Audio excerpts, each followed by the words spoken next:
আসসালামু আলাইকুম আরহামতুল্লাহি বারাকাতু। আমার আগের টিউনে আমরা জেনেছিলাম যে মিস কল অ্যালার্ট কি এবং গ্রামীণ ফোনের মিস কল অ্যালার্ট কীভাবে চালু করা হয়। তো আজকে আপনাদের সামনে নিয়ে আসছি যে বাংলা লিঙ্ক কীভাবে আপনারা মিস কল অ্যালার্ট চালু করবেন সেটা, এবং কীভাবে মিস কল অ্যালার্ট বন্ধ করবেন। তো কাজে আসা যাক। সকলকে শুভেচ্ছা ও স্বাগতম জানিয়ে আমরা কাজে আসি। তো আশা করি সকলেই ভালো আছেন। তো সর্বপ্রথম আমাদেরকে মেসেজ অপশনে যেতে হবে। মেসেজ অপশনে গিয়ে আমাকে লিখতে হবে স্টার, লিখতে হবে স্টার্ট,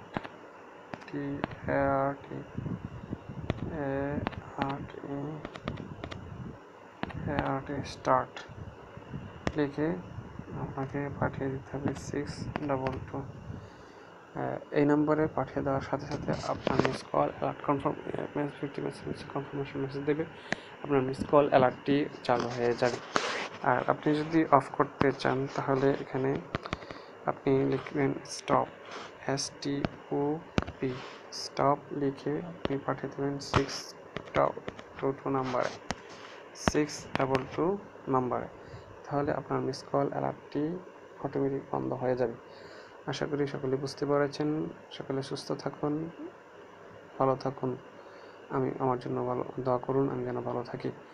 এবং আপনারা যারা আমার টিউনটি যদি ভালো লাগে থাকে তাহলে আপনারা লাইক, শেয়ার এবং কমেন্ট করবেন এবং আমার চ্যানেলটি সাবস্ক্রাইব করবেন। আসসালামু আলাইকুম ওয়া রাহমাতুল্লাহি ওয়া বারাকাতুহু।